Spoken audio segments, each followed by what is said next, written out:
Now, Lydia, favor us about your ghosts. No. I am sick of that subject. Oh, Delia, lighten up. I would rather talk about...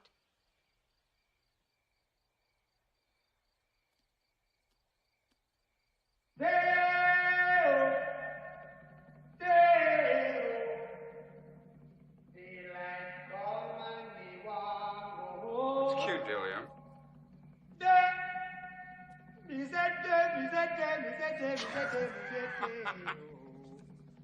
Daylight come and me want go.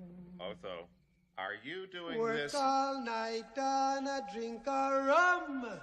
Daylight come and me want go home. Stack banana till the morning come. Daylight come and me want go home. Come, Mr. Tallyman, tally me banana. Daylight come and me want go home. Come, Mr. Tallyman, tally me banana. Daylight come and me want go home. Live 6 foot, 7 foot, 8 foot bunch. Daylight come and me want go home. 6 foot, 7 foot, 8 foot bunch. Daylight come and me want go home. Day is a day, oh. Daylight come and me want go home. Day is a day, is a day, is a day. Daylight come and me want go home. A beautiful bunch, a ripe banana. Daylight come and me want go home. Hide the deadly black tarantula. Daylight come and me want go home. Live 6 foot, 7 foot, 8 foot bunch. Hello, boys and girls, lads and lassies, and I hope you enjoyed that wee introduction. One of the best scenes in the actual movie. I definitely agree with that. Yeah, I just love that. You could just see them. The good thing is, when they're doing it, it's almost like they are being controlled because you can see the faces. As if, what's happening to me? But he's very well acted. Especially the butler guy when he picks up the ice bucket for the wine, and he's starting to drum, and he's just, why am I doing this? And then it's just continuing on. It's the girl with the gold dress on when they've got the button and she's looking down as if to say, what is happening here? I think that scene just sort of tells you about this movie, how ridiculously funny it is. One thing that I love about that scene as well is just the choreography of that scene amongst all the actors and having to pretend that somebody else is moving them around. That was just really, really well done. Everybody just put in a great performance in that scene. It was great. Yeah, definitely. I just think that is my favorite scene of it. And I know it's very corny to be my favorite scene because I think it's everyone's favorite scene. Right. Because it sort of highlights how kooky, shall we say, this movie is. And just sort of works for that. That scene alone does the movie for me. There is a lot of good bits in it. There's one or two bits I think are a wee bit, why that's in it, I don't understand. But that one I can just, it's sort of, I really like this. So what was your thoughts when you first saw this movie? Anyone? For me, it was a long time ago when I came across this one. But the outstanding bit for me is Michael Keaton as Beetlejuice. He should have been the Joker against himself when he played Batman. That's a fun take. He really should have been that because he has the quirkiness, the charisma, everything that brings you in. You actually like Beetlejuice, although you still approve the fact that he's getting his rear handed to him. Has anyone mentioned Laurie Lightfoot yet? Lord Nope. Lightfoot. Don't want her to turn up, my man gave. Nope. So, but no, yeah, it's, you can imagine him after Jack Nicholson's Joker. I think Michael Keaton's Joker would have been as funny, a lot darker, but as funny. I completely agree. Yeah, like what Stephen said, that's a really great take, Jim, because Keaton definitely has the range to be able to play both. I quite liked him in Batman as Batman and Bruce Wayne, because he has, if you've seen him in some of his other films, he swings from very dark drama to just completely madcap comedy so easily that you could easily have seen him doing both roles. Yeah. He's just amazing. Yeah. I'll say that my first impressions of this was how, because I'm a bit of a spiritualist from back in the day, and during high school, I was reading a lot of stuff. My parents were both into this kind of thing.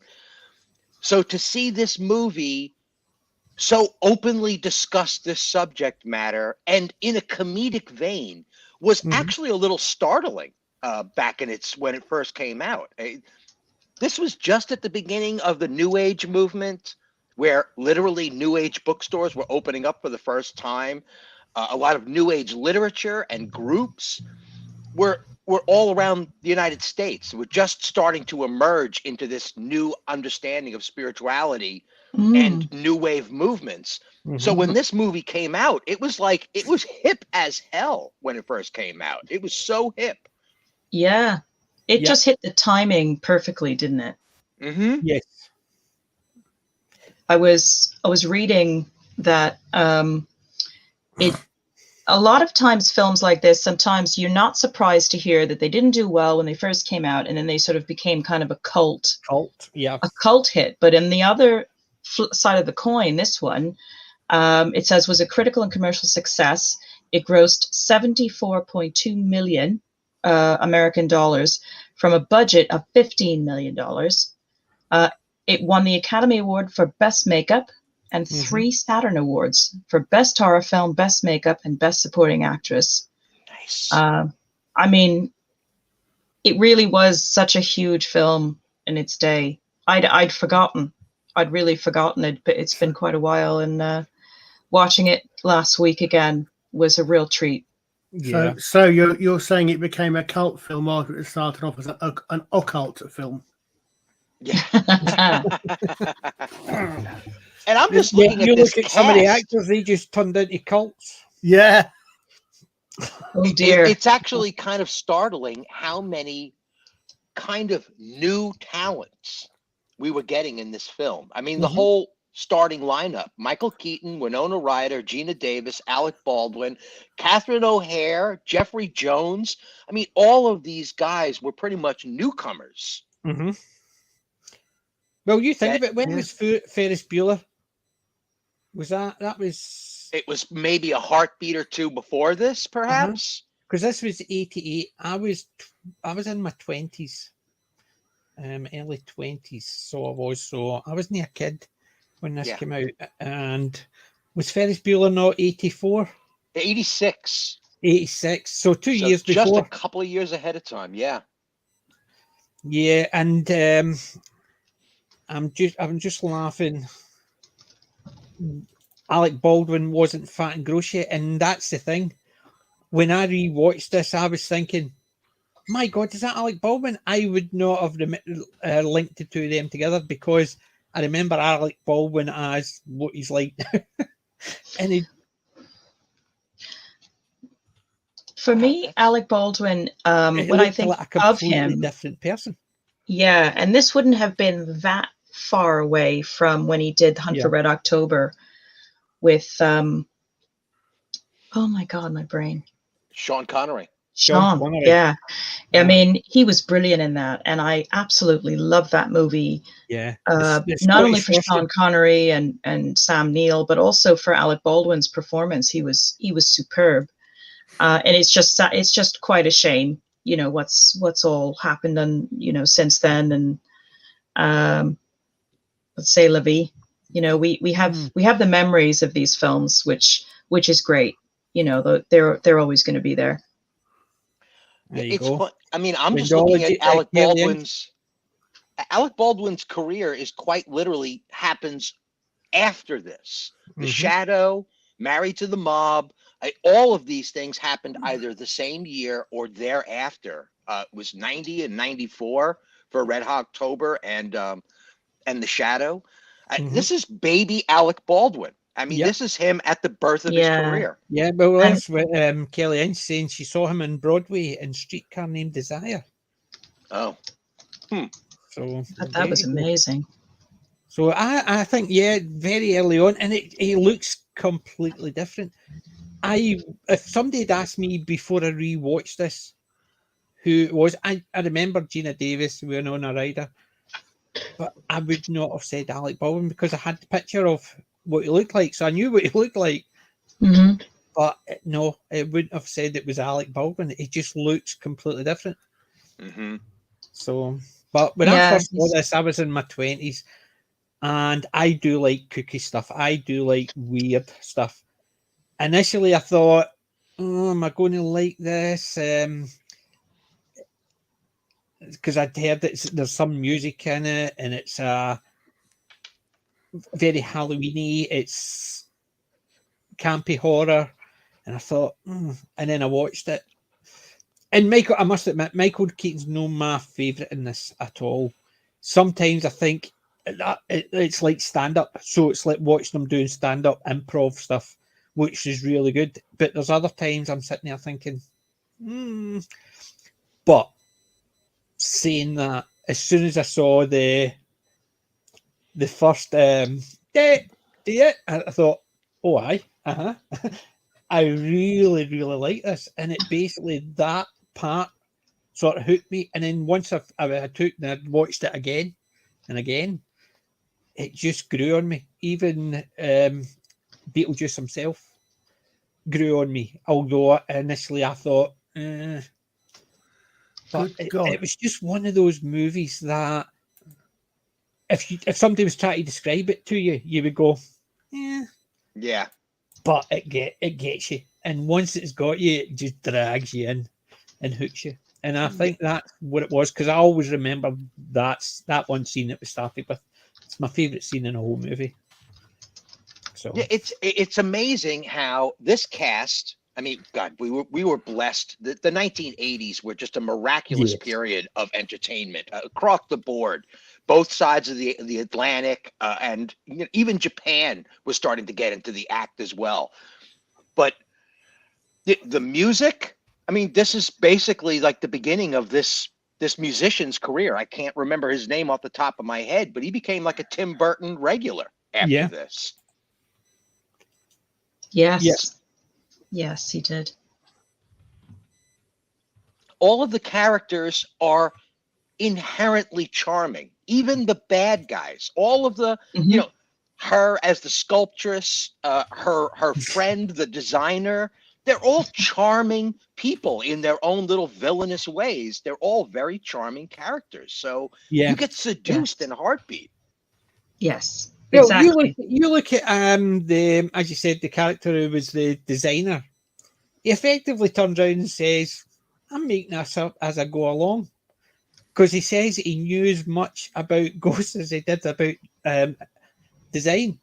And that told you everything you needed to know. It told you everything you need to know. When you saw what he did.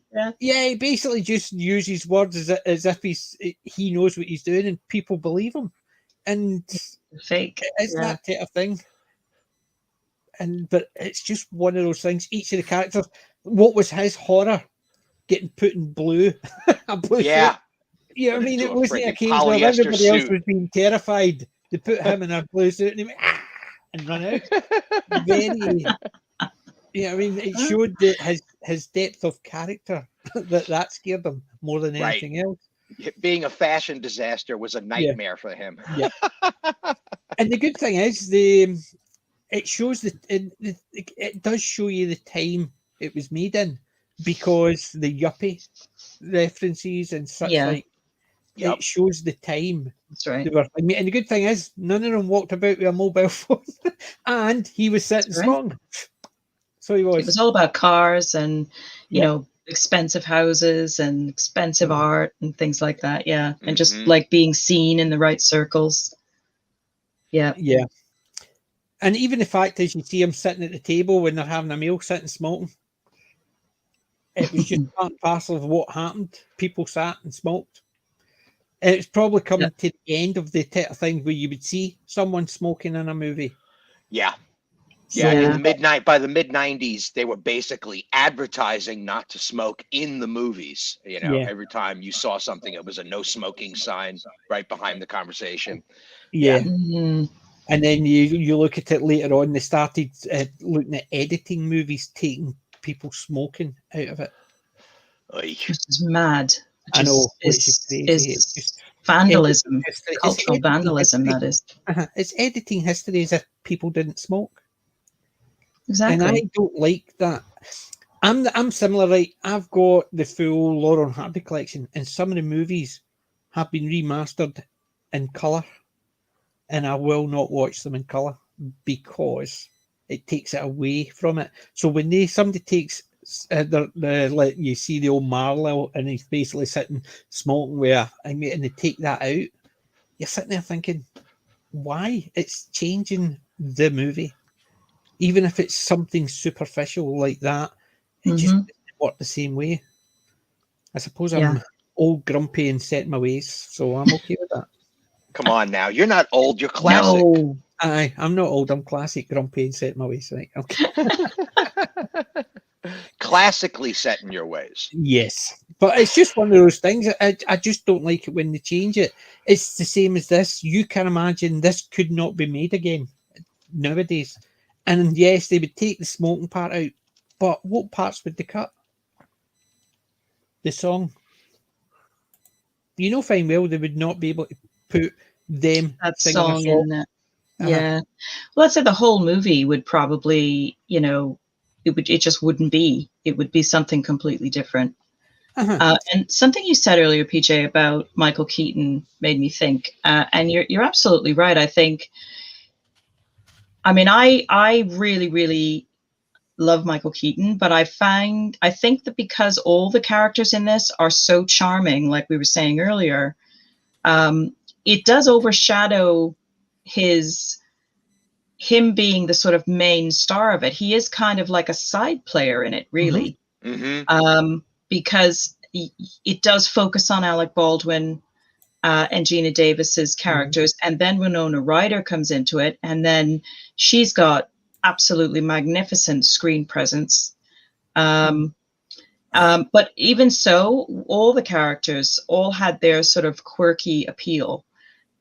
Whether you're meant to like them or dislike them, you couldn't single out one actor out of the group that was supposedly like the lead. They were all quite equally on equal footing, I thought. I think when you even look at IMDb, they don't have him in the top 6 or 7 stars in it, so he's something like down the line. Beetlejuice, which is showing his. Go ahead, Carl. Third on, so I've got IMDb up here. The page I've got, he's third. But I don't know if maybe they've changed him because Winona Ryder's way down. Yeah, well, the one I've got, it's got Alec Baldwin, Geena Davis, Annie McEnroe, Maurice Page, Hugo Strange, Michael Keaton. So 7th on the list. That's interesting. I've got Michael Keaton under Alec Baldwin on this page. Probably depends where you where you source it from. Yeah, could well be. But I mean the fact that it's titled Beetlejuice, you automatically assume that it's just going to be all about Michael Keaton's character, but in actuality, he is definitely a side character in this. Yeah, As much as a fantastic performance as he puts in, he's not the he's main. a catalyst for the movie, but he's not the main Yeah. part of the movie. Because he is a catalyst for some of the best scenes. Oh, he is. Yeah. And he's so much fun. He really is. And again, like we were saying earlier, I can't remember if it was when we went live or just before. He's one of those actors that could easily, slip into either this madcap, zany role or a very serious role. Like he did in Batman. So it's and some of the other films that he's done as well. He's done some fantastic films like Pacific Heights. He was terrifying in that. And that's the thing about a character. Very few people can do comedy well, but a good actor, even if he's no timing, can still come across as a comic character. As long as they're not expected to improvise or do it, but they can actually come across as, it's the same as you see a lot of comedians when they actually get a movie. Some of the movie characters they get are very straight characters, and people look at them and go, did not expect that. Billy Connolly. I grew up with Billy Connolly. It was his music, his comedy, and then the first time I saw him in a movie, it was The Man Who Sued God. And I thought, wow. And then I saw him in other ones. I saw him, and he was basically, it was all straight parts. There wasn't a comedy part. And you realise how funny he is. And then Robin Williams, you look at some of the Robin Williams movies, he would have played it straight. It sort of drags you in. Whereas him, the parts when he was being creepy, he was creepy. The parts when he was being funny, but it was just a case of he could switch in a dime, as to say in the States. And it worked. And I think it showed the quality of his acting.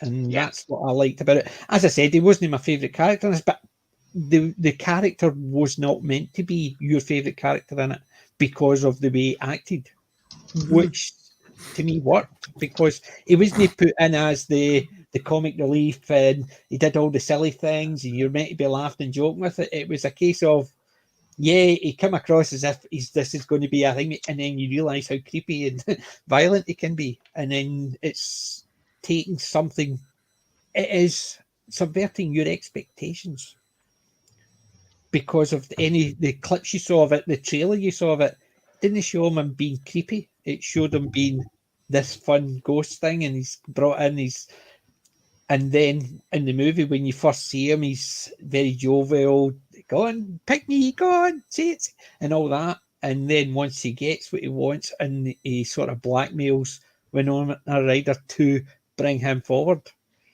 he's no funny at that point.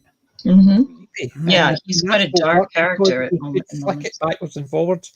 So if you looked at the trailer, it was almost a silly Halloween movie with Michael Keaton playing the comic relief character, but it wasn't, and that's what I liked about it. Even though his character wasn't my favourite, it's just one of those things. I could appreciate it, the fact that he could switch it so completely, and I liked it. Yeah, it's so funny, and it's not even a Halloween release. It was released in March 30th in the United States.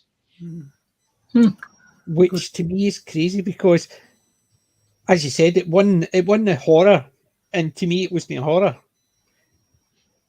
I mean, it was one of the awards it won was best horror, which it wasn't really a horror, but I can understand because it was a Tim Burton.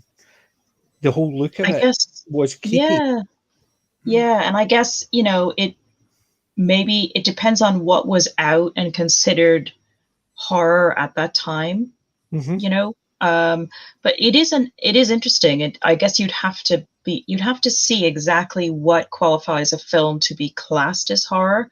There must have been certain elements that they were able to hit, certain ticks that they were able to pick up to get it classified as that. Do you know? I think I think it hit. It had their ghosts, their haunted houses. There's all of that, but the creepy nothing of this monsters. entire film screams Halloween horror to me. No. Nothing of it. This is just purely for enjoyment. It is fantastic characters all around. See, I would go the opposite. I would say this does scream out Halloween horror. It's the type of horror movie you could watch with kids and have a good laugh at it. Right. And the kids could go, whoa. So to me, that's Halloween horror. Whereas I wouldn't class things like the ones I like Ash v Evil Dead as a Halloween horror, because I wouldn't sit with kids watching it. Whereas this one and things like The Nightmare Before Christmas, I would watch with kids because it's a wee bit darker than normal, but it's not terrifying. Yeah, and I think Tim Burton is very good at sort of navigating that fine line between the two, where it's still a family film, it's still family friendly for the most part, but it's got a little bit of darkness to it. It's got a little bit of whimsical elements to it. It's got comedy to it. So it hits so many different levels, and it does that well.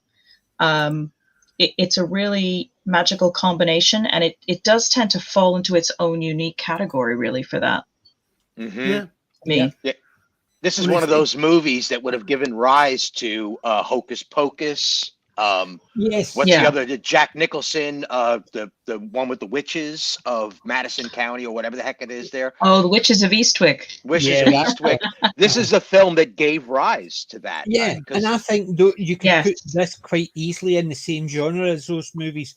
Whereas I would say, like, when you look at Hocus Pocus, it is that to me is another Halloween horror. Yep. This is Eastwick, Halloween horror. It's things like that. You just think, you could sit and watch them with kids, and it's scary for kids, but it's entertaining scary. It's not just out to terrify people. It's interesting. You said. Sorry, Colin. I was just interested. Someone keep fucking cutting out again. I was like, it's interesting you said, especially about the date it came out, because they've got the trailer for the 30th anniversary. Says witness the return of Halloween's biggest name. So obviously, even though it's been advertised as a Halloween movie, but the answer to your question of why it's not Michael Keaton's movie is really quite simple. Michael Keaton's character is not the name of the title. That's true, because it's not Betelgeuse. No. Yeah. For some odd reason, it's spelled Betelgeuse in the credits and all the rest of it. It's Betelgeuse, as in the same as we said, as the red giant star in Orion. But the film is Beetlejuice, as in what you get when you squash a beetle. Right. And the thing is, do you know why I think might drink in June? I think the whole thing was going to be Beetlejuice, and yes, obviously there's the star Beetlejuice or whatever, but I think it was quite clever the way they did it, because if it just said Beetlejuice on his banner, because he kept saying we could write it down, but he was hinting that he couldn't actually tell people, so he couldn't tell them by writing his name 3 times. So having something that made them say it written down. So everything they said was Beetlejuice, and everything they mimed the beetle and then the juice. But anytime you saw it written down there, it was not spelt the same way, because it's almost like meta that he couldn't tell people the name. So he would try everything to get them to say it, even though he couldn't actually show them what his name was. Hence the reason why you had Beetlejuice spelt the way it's spelt. I thought it was just quite meta the way they did it. It was very smart done. Roman mentioned in the chat just now that he said, I also love the caseworker Juno, who was played by the actress Sylvia Sidney. And reading about her in this film, she actually won one of the 3 Saturn Awards that the film got, excuse me, for Best Supporting Actress. Mm-hmm. Like, she was very, she was for a character that you don't see very often in the film. She just, really stands out. She's, she's such she was a classical actress, clearly, and had an incredible career before that. But she is quite memorable and quite fun in this as well. I'm not your coach. He survived. Yeah, very much a sort of caricature. Everybody in this film is a sort of caricature of themselves, I suppose, with the exception maybe of Geena Davis and Alec Baldwin's characters. Yeah. They're like the normal ones, air quotes, and the others are all quite eccentric. Yeah. I mean, even the daughter is, that was before anybody really understood Gothic themes, Gothic, the love of Gothic horror, Gothic makeup, Gothic costumes and wardrobe.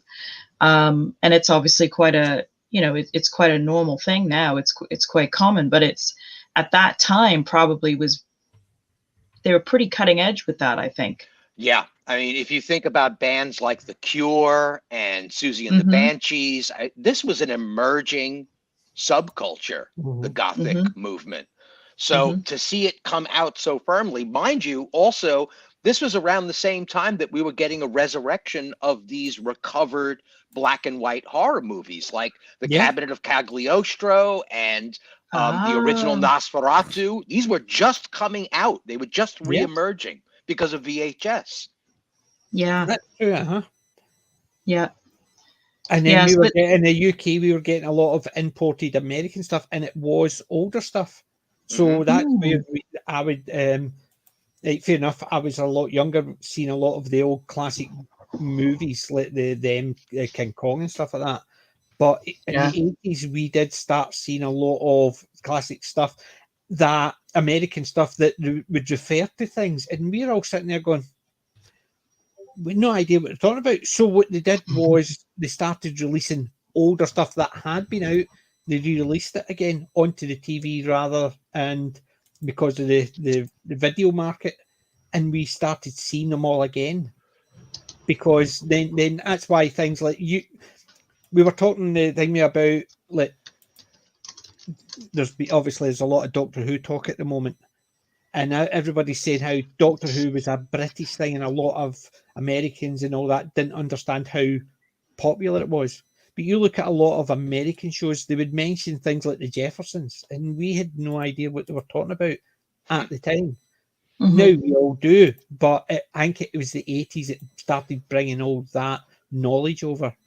And that's where all that started as well. It would bring things in that we started understanding what they were going at. So interesting. But that's just a thought. And I wanted to get back to this woman, Sylvia Sidney. I mean, I'm looking at her career. This woman was top billing against Henry Fonda, Spencer Tracy, Humphrey Bogart, Gary Cooper, and she's top billing. I mean, she's first mentioned on every single one of these posters. I mean, she was a big headliner. I remember seeing a lot of the early stuff with her in it, and even as she was growing older, she was still getting top billing in a lot. And I just remember she was always, it was almost like she was the wee tough news reporter or something like that. And she was the wee tough one. It would actually, you could just imagine a guy standing with a stogie giving all this info, but she had that, and she had the cigarette in her mouth, telling all these guys where to do and go and do that. A strong female even back then. So she was one of the tough girls back in the day. She was never what you would class as a shrinking violet, one who needed to be saved. She'd be the one telling the guy to go and save somebody. And she was also one of those actresses that could had clearly gotten recognized and had all of that fame and acceptance as a young woman, and then to continue to receive accolades into her very older years, and be able to come into a film like this and just steal every scene that she was in, really goes to show what an incredible talent she was. Yeah. But see, the thing is, and it was nice seeing faces. I always love it when I see something and I see a face and I think, oh, I remember her, or I remember him from this and that. It was the same as things like Sister Act. One of the nuns, the one that played the piano and couldn't really sing. When I first saw it, I'm thinking, she was in White Christmas. She played the nosy She played the receptionist who was listening to everybody and very nosy. But I knew she had been a big name way back, and she was still in big movies later on in her career, which to me is just perfect. And that's why I love seeing things like that. And she was in it, and she stole every scene she was in. Didn't matter who was in the scene with her. She dragged it in. Right, Melvin says, I remember seeing the Garfield cartoon where he said, somebody call Ralph Nader. It was years before I found out who Ralph Nader was. Yeah, it's that type of thing. So no, we're not American bashing. We're just basically saying how American had a lot of stuff that we didn't understand. And when it got brought over, we heard it mentioned, but we didn't understand it until later on. We're not American bashing because I love American movies and TV shows. If I was looking at just the British stuff, then I would have a very short collection of that. Well, I was the same growing up. I mean, my dad was very, very proud and connected to his British heritage, and so anytime we got a British show, it was always on. And I grew up watching a lot of British programming through PBS and places that we could get it. So yeah, it's there's fantastic programming on both sides. Yeah, and there's stinkers on both sides as well, as is always the case. Well, the ones I like to show of that is, I would say Red Dwarf, but let's say Coupling and that 70s show. Coupling over here, the first 3 seasons were great, and then it went to the States. And they remade the first 3 seasons into the first season, and they extended it because they made 27s for the hunt. And it was a stinker because the comedy just didn't go across. And then they tried to change the comedy to make it more American, and then it lost something in the translation. However, you had the 70s show, which is an American one, and it is really, really well done. The early stuff, the first 7 seasons, the final season was good because Topher Grace left. However, they brought that over to the UK, and in effect, they didn't change a lot. They just changed some of the references to different places in Britain, or else they made the humour, instead of mentioning something like Tab or something like that as a drink, they would mention Coke, because a lot of British didn't know what Tab was because of cultural differences. And it was a stinker. So you see 2 different programs made in different locations across the sea, and they failed miserably. And that is the thing with some of these things. You imagine they did Beetlejuice over here and then took it across. That would be a stinker if it was a British made one, because it would have a completely different humour. Yeah, that's it. Going back to Beetlejuice, another thing that I was reminded of when I was watching it again is it's got the same appeal and sweetness about it as Drop Dead Fred, which was obviously with the wonderful Rick Mayall as what was the actress's name? Phoebe Phoebe's. Yeah, it was Phoebe Cates's character's imaginary friend when she was little, and he comes back yeah, to help her right. through a life crisis Drop Dead as an Fred. adult. Yeah, he comes back to help her through a life crisis as an adult, and it is one of the sweetest, funniest, most touching films I've ever seen, and it remains one of my all-time favorites. Drop Dead Fred without Mail was just superb. He embodied the imaginary friend quite well. He did. And I think the tone of that was very similar to the tone of this film in a sense, because it was, it had all those crazy, quirky qualities, but in the end, it was a very sweet story. It was a very touching story, about this young couple who who suddenly lose their lives through a complete freak accident, going off a bridge to avoid a dog. Which I'm glad they did, but obviously not glad they died, but glad they avoided the dog. Yeah, the dog actually killed him at the end by he stepped on the thing. Yeah, that was funny. That was funny, but it's a very clever. It's just a really clever story, and it's just kind of heartwarming to watch. It's the kind of film I could probably easily watch like once a year, like around this time of the year, just as to be in that stable of films that you tend to sort of get in the mood to watch annually. It's and I wouldn't have said that before, but it had been so long since I'd seen it, I really had forgotten how much I had enjoyed it, and I think I've enjoyed it more as I've got older now than I did even back then. I don't know why that is, but I definitely really enjoyed it. That because I think when I first saw it, I enjoyed it because it was quirky. But the more I've seen it, the more my understanding of it has changed, and my enjoyment of it has changed, because I never really noticed that it was a feel-good movie. To me, it was just a good, entertaining movie. It was fun. It was a bit of a comedy, a wee bit of a, I would never have called it a horror, but a bit of a darker comedy. However, as I've watched it later on, I realise it's a clash of cultures.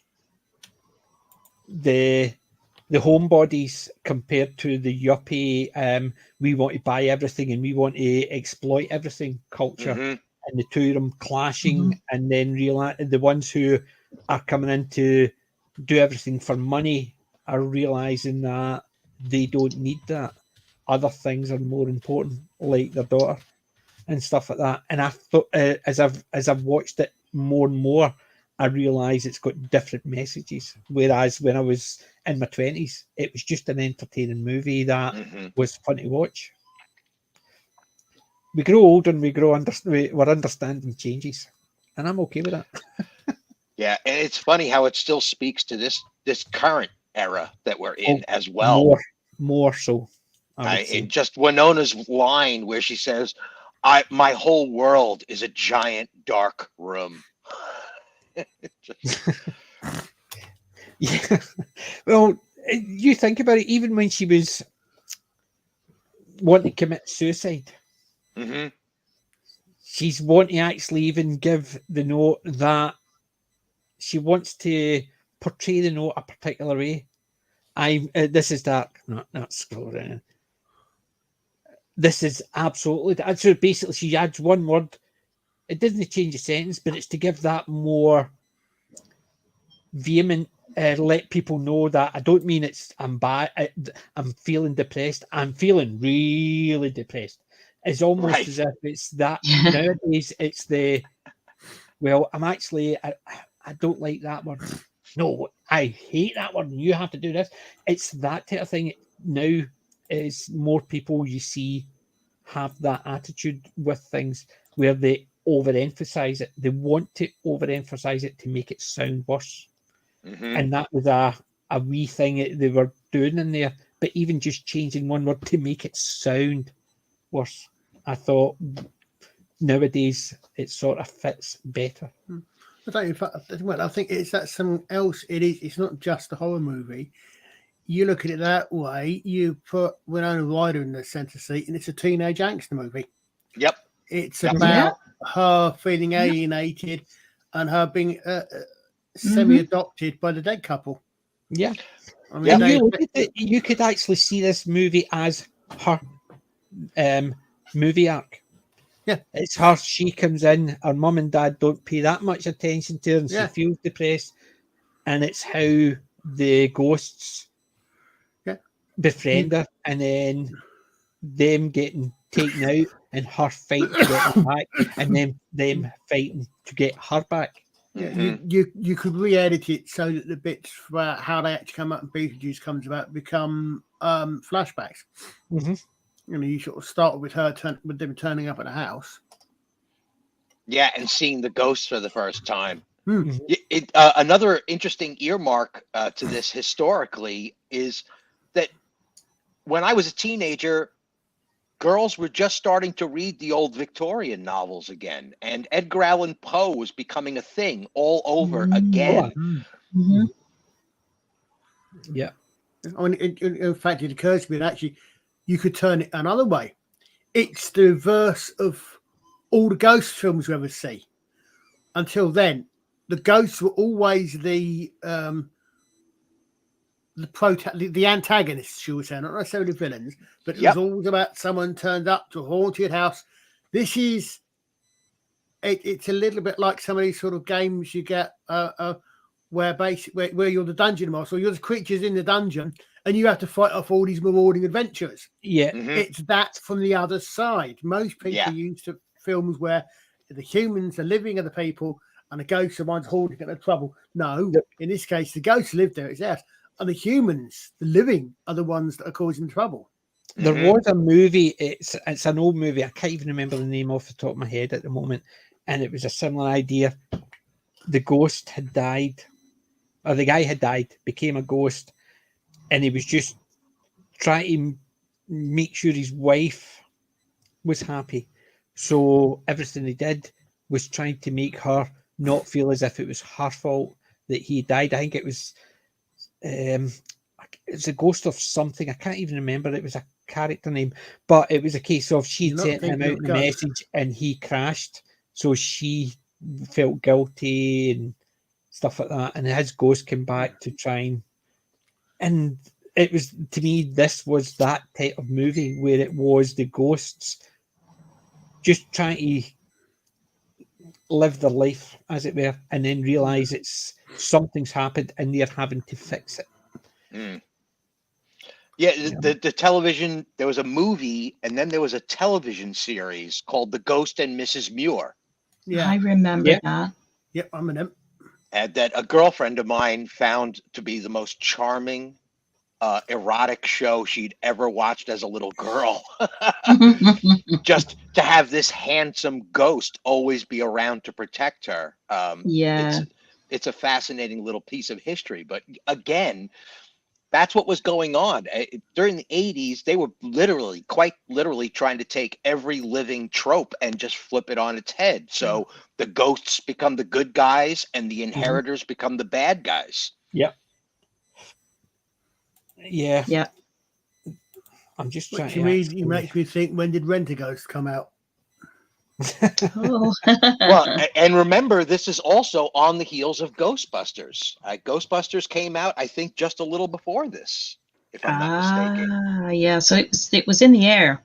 You know, the love of this type of thing Ghostbusters was in the air. Yeah. Yep. And they greenlit Ghostbusters 2 probably right after this. Yeah. Probably. Yeah, you could even actually say that fits into the same genre as Ghostbusters. A comical, same again, I wouldn't class it as a horror, but a comical fantasy movie. Yep. Yeah, whereas the same idea, Ghostbusters would have spooky elements, things that were trying to do the fright and stuff like that. But, this is the kind of film that, as a little kid, you would try to talk your parents into letting you go see because it didn't look that scary. Right? Like, so you figured you could get away with it, right? It's like, oh, let's get the whole family to go to see this movie. And it was perfect. It was just the right amount of horror and comedy at the same time. So you could even bring grandma and she would be totally cool with it. Yeah. Back when we used to go to the theater. Yeah. Yeah. Well, back when going to the theater was fun. Right? What was it? I was just looking through the cast list, and there's one actor by the name of Tony Cox. And you remember the preacher that Beetlejuice summons to marry him and Winona Ryder? Yeah. Mhm. This actor, Joseph Anthony Cox, an American actor known for his roles in Bad Santa, Friday, Me, Myself, and Irene, Date Movie, Epic Movie, Disaster Movie, and Leprechaun 2. But his claim to fame, which is great, it says he is also known for his role in George Lucas's Willow and as an Ewok in Return of the Jedi. Mhm. Wow. So there's quite a career he's had as well. So that was cool. Wasn't Very Catherine cool. O'Hara also the mum in the Home Home Alone. Alone movies? She was indeed. Yeah. That's And true. again, those are also very charming and fun. It's just madcap, you know. I mean, Joe Pesci, again, another actor who can do deadly serious roles and be terrifying and then just be completely goofy. Yeah. Mhm. Yeah. And again, another all-round genius of an actor. Yeah, it's a shame that Joe Pesci was pretty much typecast from the get-go, and yet, As a gangster. Yeah. yeah, and yet we get some of these roles that he played on the periphery of all of that. My cousin Vinny is a Oh, perfect yes. example. He's My Cousin absolutely Vinny. brilliant in that Yeah. movie. I know he is. Yeah. I I love absolutely My love Cousin that Vinny. film. Mhm. Ed Gwynn in Yeah. it. What are Yeah, you, and a Marissa fucking world Tomei traveler? also got typecast, also Yes. because of her accent, Yes. and yet she's She's absolutely brilliant. startling in everything I've seen her in. She's just Yes. startlingly talented woman. Yes, Yeah. she is. She is Yeah, one. I loved her in that as well. She could steal a scene even from Joe Pesci. You look at the Mhm. court scene in that, That's right. where basically he's just sitting back just to let her roll, and she just stole that scene, and she's up against. Can I have her as a hostile witness? She's in the same Yeah. scene as Joe Pesci and Ed Gwynn, and she steals it. And of course, Ed Gwynn was she Herman Munster absolutely as well. nails So Yes, that was a nice little full circle thing there as well with Thora. Mhm. So yeah, it was a great film. That's one that we should perhaps have a look at one time, because that is a fantastic film. I watch gonna that be at a least once discussion every about 6 months. Marissa Tomei completely if we ever do that, because she's one of my childhood crushes. Mhm. Yeah. I will say that the one place I didn't, she was okay, but I didn't think she served well when she Mhm. was playing Aunt to Spider-Man in the Yeah. recent MCU. I haven't seen that because I just didn't care for the casting that I saw on that. I was just Yeah, like, because Aunt May Aunt is May's an supposed old to be woman. grey-haired Aunt old May's an lady. old woman, not a young woman. yeah. Yeah, well, just a little bit of this is my assumption, but I can easily see this as being a valid truth. Robert Mhm. Downey Jr. was a bit of an ambassador to a lot of 80s actresses getting back into it through the Marvel property. The most famous earmark is the young blonde from Footloose, right? She actually appears in Iron Man 3. Really? Oh, you're talking about Sandy, Yep. whoever she was, Olivia Newton-John. Olivia Neutron Bomb. You're No, thinking of Sandy. it's not Olivia No, Newton-John. he's talking Not about her, Sandy no. from. You're thinking of Sandy from Greece. Yeah. Right. Yeah. And this is the young lady from Footloose. She actually appears in an Iron Man movie as a cameo. Oh, yeah. I can't Okay. bring her okay, to okay. mind. Laurie Isn't Singer. she also in Fame? This is when Laurie what's it Singer. called? Iron Patriot shows up at that sewing Laurie facility, Singer. and she basically, he says, "You're gonna have to peel it off my cold dead carcass," and she goes, "That's the idea, Colonel." And that's it. That's all she did for that movie. But that probably saved her life. You know, it probably let her, get her whole life in order and everything. I think that Robert Downey Jr. may have been one of the impetuses for Marissa Tomei to come in and be Aunt May, because they certainly flirt with each other enough in the film that you could see that there's a relationship there. Yeah, but Mm-hmm. that's the things. I'm a big Spider-Man fan, and I hated that movie just for that alone. Yeah, I didn't watch it. I do like the first Spider-Man film. See, the first one, I quite enjoyed that. The first one I didn't like because of the way he swung, because he was sort of swinging and his legs were flat behind him. Yeah. Did not like that. Whereas the one, the second one who did it, when he was swinging, Andy Garfield, Andy Garcia. Garfield, that's the one, Garfield. When he was swinging, his legs were out, and when he was landing, it just seemed like Spider-Man. As Peter Parker, he was crap, but as Spider-Man, he was good. Whereas the first one, Peter Parker, he was sort of geeky enough, it worked, but Spider-Man I didn't like. So I would have liked to get the two of them together. And then obviously Far From Home was the one where they had the three of them back together. Mm-hmm. You got that option again, but it was just the fact is each of the first one I liked him as Peter Parker, second one I liked him as Spider-Man. I wish I could have just I agree that the Andy versions of Spider-Man, I thought the Spider-Man sequences in that second franchise were so good. Just the staircase scene alone where he saves all those people, and we get those slow-mo shots where he's thinking through what he has to do to execute saving all these people. But even when he's web swinging, web swinging, he's full of control of his body as he's swinging. Whereas you look at I'm trying to even remember his name.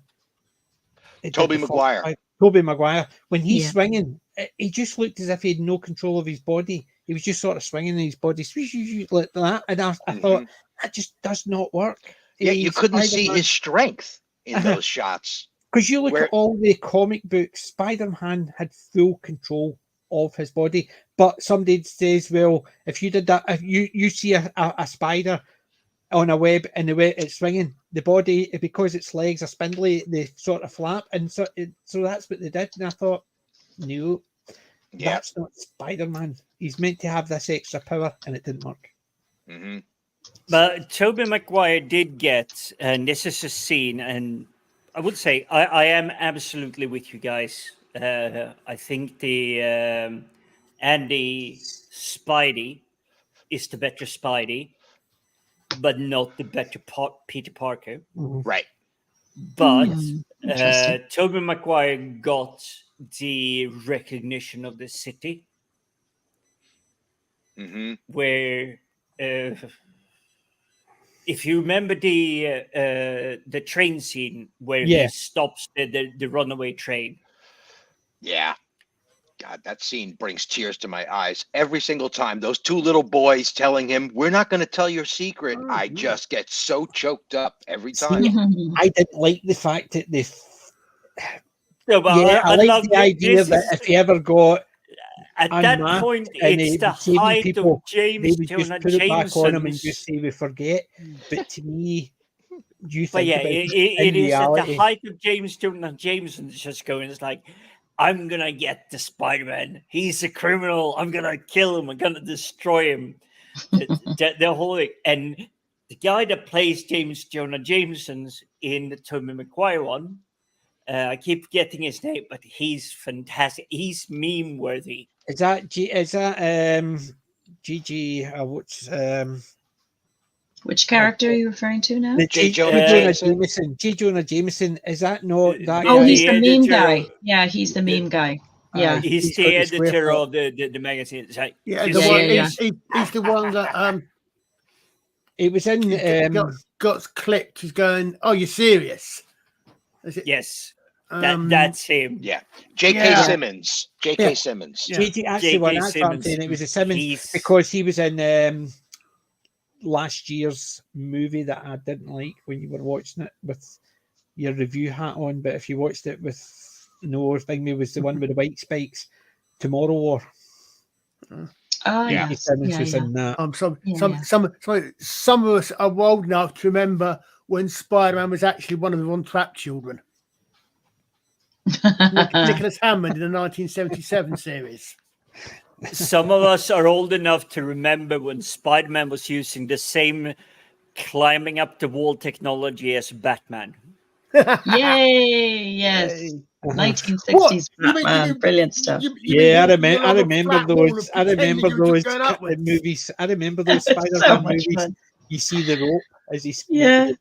It looks like they're exerting all this effort to climb up the side of the building. You know, it's Yeah, they great get someone, stuff. someone sticks their head out. So Aye, stick their campy. head out the window. Yeah. Yeah.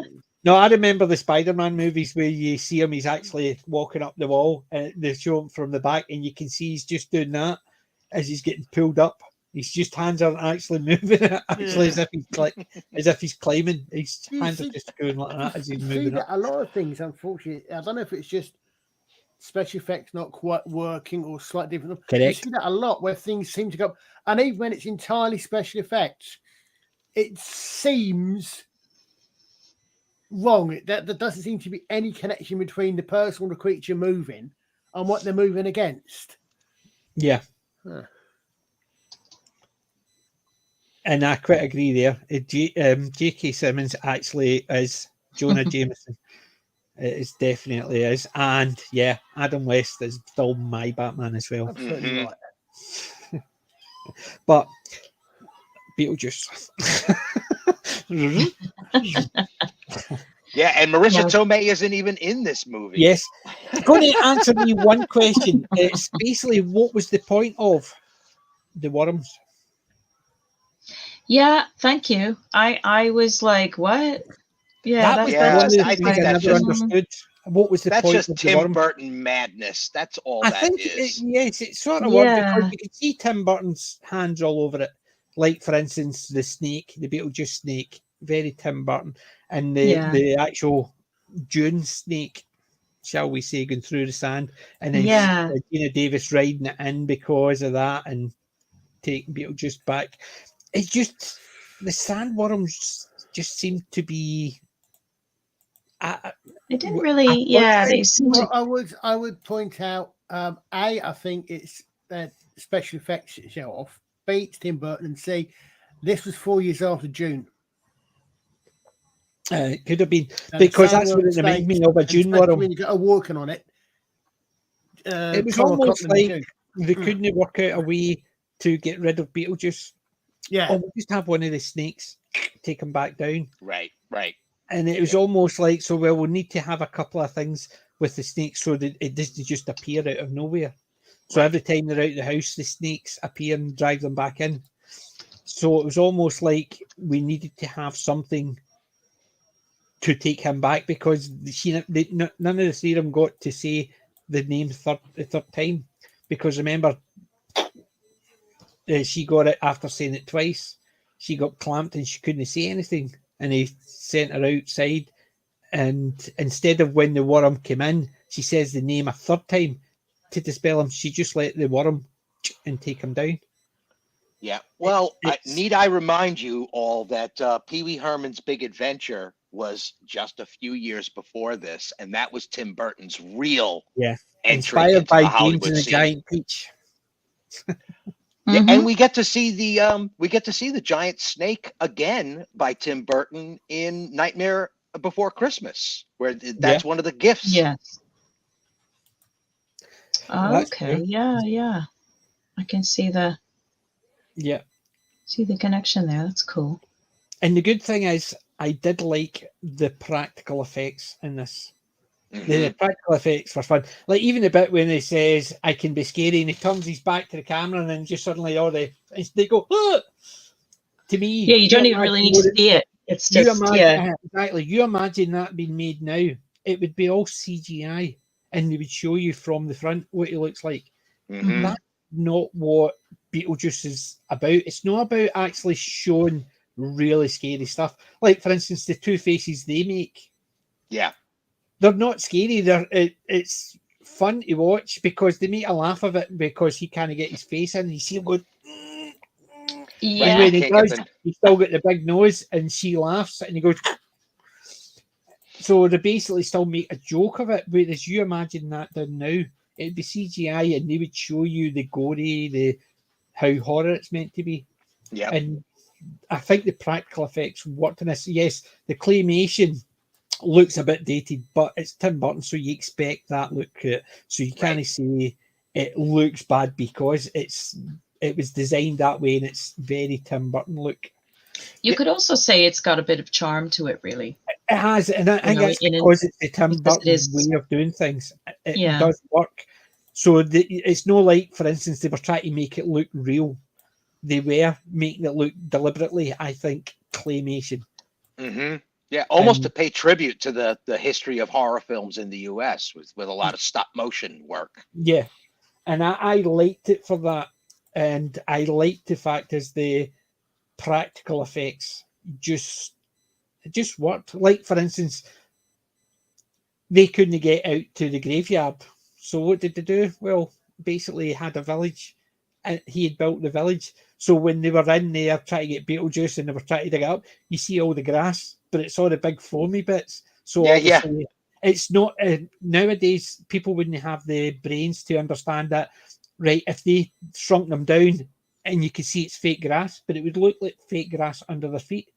Well, if they were reduced to the same size as that, the fake grass would be tall, so wouldn't it look like fake grass? Whereas they did it properly because it's just foam covering it, and small, it looks fine. Close up, you see the big chunky bits of foam. And I think that worked really well because it's almost like someone had an idea. Well, if you're going to actually say they get dragged in here, you need to remember this is what it looks like here. Look under a magnifying glass. Now you need to make that look in comparison to them. And that's what I liked about it. It was the practical effects sort of worked. It's almost like somebody actually sat and thought about how it would look rather than what you would imagine nowadays with the CGI. It would not be the same. And a year later, we got Honey, I Shrunk the Kids, just to keep it all in context. Oh, wow. Yeah. It's, to me, Honey, I Shrunk the Kids was an okay movie, but I remember Land of the Giants. Well, yes. Yeah. I mean, even the Doctor Who story they did with, was it the 4th or 5th episode, season series? Maybe it was the second William Hartnell one. They did the it was the William Hartnell one, wasn't it? Yeah. It was the William Hartnell one. I think it was season 2 of the William Hartnell, and it was they were in there, and I think that was because there was the Incredible Shrinking Man, and somebody's obviously seen that and thought, oh, why don't we do something like that for this? Because they could, because it was a sci-fi show. So I remember the Land of the Giants, the Incredible Shrinking Man, and it was the way they did the effects, the practical effects. That Laurel and Hardy did it. They were meant to be kids, so the two of them are sitting in these big chairs, and it just looked well. Was that when they go to Toyland? Yes, Babes in Toyland. Yeah. It basically there was a couple of times where Laurel and Hardy played their own kids, and they did that. So there's the big bed, and the two of them are climbing up and trying to pull each other off. So they play their themselves and their children. So they do that in Babes in Toyland, but they also do it in an earlier one as well. Babes in Toyland was one of those films that used to get played every year around the holidays. Yep. It was always on at some point. It's funny. We I guess in the States they called it March of the Wooden Soldiers. Correct. Yeah, that's right. But it was always on the holidays. Yeah, either Thanksgiving or Christmas. I think it was Christmas. Yeah. Over here, it was usually around about the Christmas time. It was the week before Christmas that we would see it. Yeah. So, all I can remember is Tom Tom.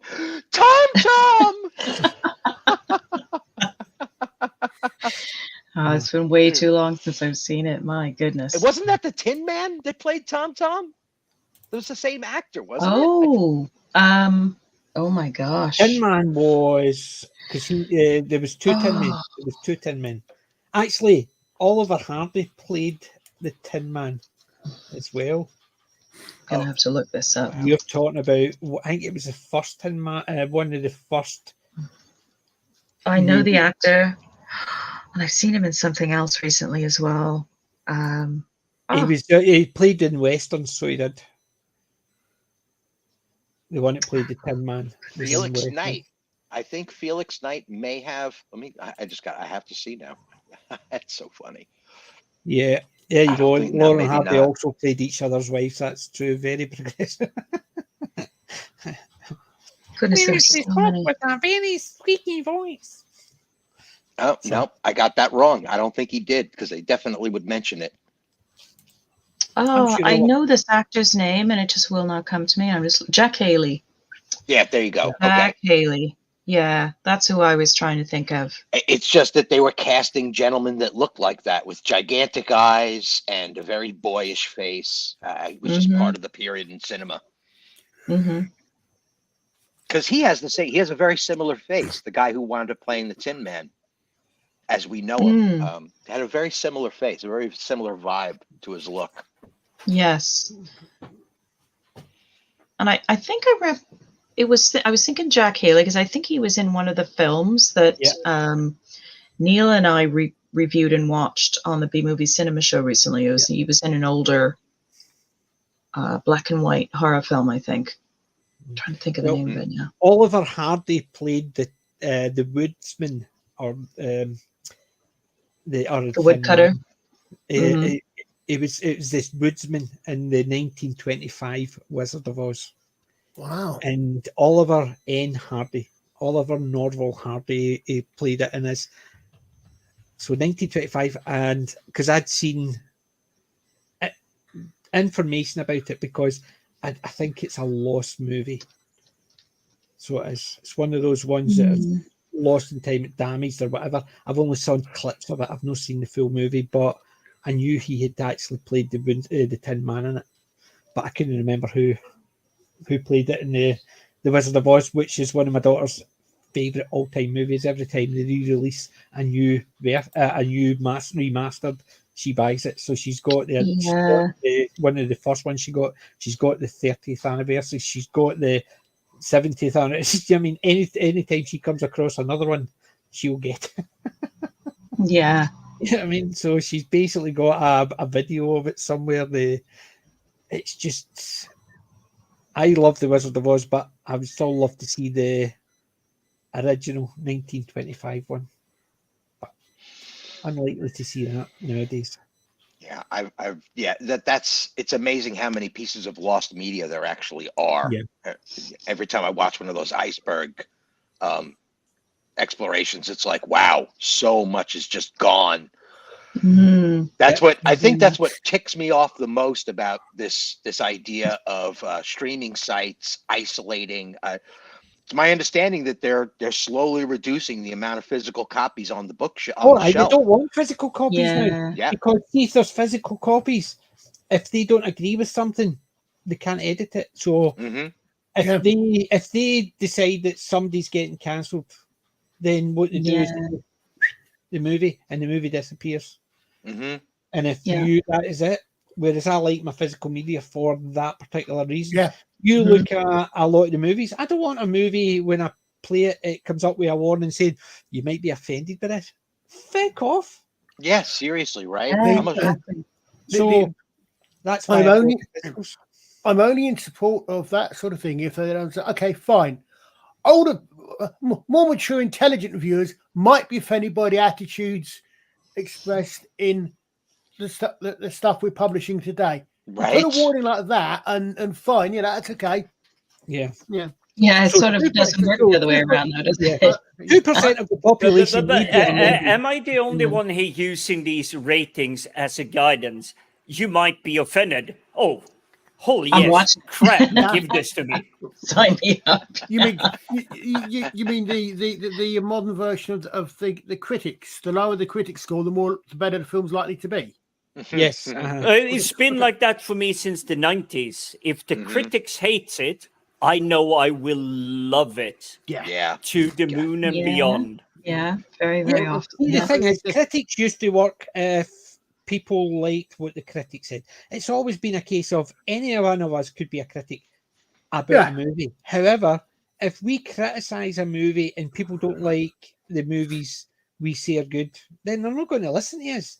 And if they like the movie we recommend, then they're going to say, well, there's a critic I'll listen to. However, nowadays, See, I've never liked the critics thing, maybe. It's the same as on YouTube. If somebody recommends something and they've recommended things in the past that I like, I might give it a look, but I'm not going to actually say, well, I'm going to like that just because they said it. Yeah, And well, I it's think. an idea for critics all over the board. Yeah, and I think when you're. Sorry, Carl. Go ahead. No, go on, you go. I think with critics, there are certain fundamental elements of a film that can be either good or bad that are fairly obvious, like bad lighting, bad, writing, something like that, that are fundamental. Yeah. But the rest of it is all very subjective. Yeah. It's all very much up to the person watching it. It's like comedy. I can find something funny that you can use sitting there going, what's he laughing at? Yeah, exactly. That's the thing about humour. I mean, Some people like dark humour. Some people like not so dark I was humour. going to actually say adult humour. Let's just call it adult humour.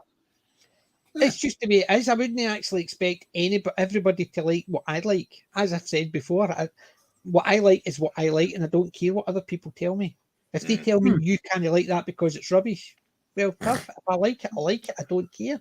I mean, I never understood how people can get offended if they don't like something. Well, I think it used to be that critics were relatively highbrow, relatively academic. Yeah, they probably could be somewhat arrogant, but it was a case of, as you were saying, when they would talk about something, but they would tell you something, they would give you something, and they would say something about the story, and they would critique it. Whereas nowadays, it's okay. The role of the critic is, does this support the narrative? If it doesn't, we're going to downplay it. You're going to look at the what's it? The new Black Adam movie. Mm-hmm. I mean, I was saying a couple of people who said, okay, the best you can say about it is that it's okay, but that's so much better than anything else. And Do you know, it's actually getting so much better. It's getting so many more views, and more people going to see it at the cinema, and the critics are hating it because of that. Mm-hmm. Yeah. Mm-hmm. Do you know, I watched, instead of Black Adam, I watched Superman and Shazam versus Black Adam. I won't watch Black Adam. And do you know why I won't watch Black Adam? Because they're trying to make him into I wouldn't say a hero, but an anti-hero. Basically, he's a misunderstood bad guy because he only did it to get the power to help people, but he decided later on, and then he got banished. Whereas, well, the Shazam and Superman v Black Adam is, initially got that, but as soon as he got the power, it went to his head, and he's evil. When he came back, he was just wanting to actually get all these people to pray to him, and he wanted to destroy Shazam, and he wanted the power, and he didn't care who he would hurt to get it. Whereas in this, I've heard the reviews, and it's a case of, well, they're trying to make him out he was a misunderstood, and he's just trying to do what he thinks is best. I must say, Black Adam's a character I'm not that familiar with, so I might watch watch it when it comes out. When it comes available outside the cinema, I might give it a watch. If you want to see the Black Adam, do the animated one. Yeah. Shazam and Superman versus. Yeah, I saw that come out. So I might give that a look as well. I said I'm not that familiar with the character, but then I'm not that familiar with Shazam, and I quite like the Shazam movie. Well, Colin, for the most part, you could basically parallel Captain Marvel, Shazam, and Superman paralleled with General Zod and Black Adam. It's pretty much the same thing. They have similar powers, but one is bad, one is good. Oh, right. And the Superman movie, although it's called Superman and Shazam, they actually call him in it as Captain Marvel. Mm-hmm. So they do. Because the guy who is he calls himself almost like a coach, the one who finds Billy Batson, keeps on calling him Captain. And then when he gets his power, he calls him Captain Marvel. And it's just Shazam is just his keyword. Obviously, they've renamed the cartoon to Superman and Shazam, because everybody knows him as Shazam now. I remember. I can never remember. Is Shazam the same? Because there was a cartoon. Was it the Wonder Twins where the two of them had a ring? And they put the ring together, and Shazam was the magic word that turned them into a superhero. And I can't remember if that's actually connected to Captain Marvel, Shazam, or not. I don't. Yeah, I think you're talking about the Wonder Twins. Yeah, the No. Wonder Twins. They would. No, they were I an don't original think- character made for the cartoon series. But I don't think they were. They never said Shazam, but they did Did say they not? something I when they thought joined. did. Okay, maybe. I mean, it's been a very, very long time since I've seen. Someone them. in Maybe I the just someone in remember. the chat may know and tell us. But if you do Wonder Twins power word, I think it is, you'll probably find it in Google. Yeah. Oh, maybe I'm thinking of something. It's just when that film came out, I thought, well, hold on a second, I remember that from that, but maybe not. Maybe it was something else. The Wonder Twins to me was a cross between Shazam and the Green Lantern. Yeah, their catchphrase was Wonder Twin powers activate. Oh dear God! Yeah, completely different Oh, from Shazam. I was going to say, wow, Yeah. how original! Yes, well, Saturday morning cartoons, kids. Yeah, they weren't built for original. They were basically just That's probably let's why I put thought they said a cartoon Shazam. out for the kids to buy their merchandise. And Unless, let's make it entertaining that you can still actually sell the merchandise, but unless- people enjoy it. unless, of course, being as it was a cartoon, Shazam or something very similar was the flash word that came up when they did it. You know, like the Biff and Pow in Batman. They did it, they tended something like that, and you do something like that, and you'd have a sound effect. So Right. I wonder if that was something that I'm remembering. I Yeah. might have to actually try and see if I can find a copy of this series and watch an episode to see. Yeah. YouTube, there'll be something on YouTube about it. Oh yeah. You can guarantee it. But Yeah, back to Beetlejuice. yeah,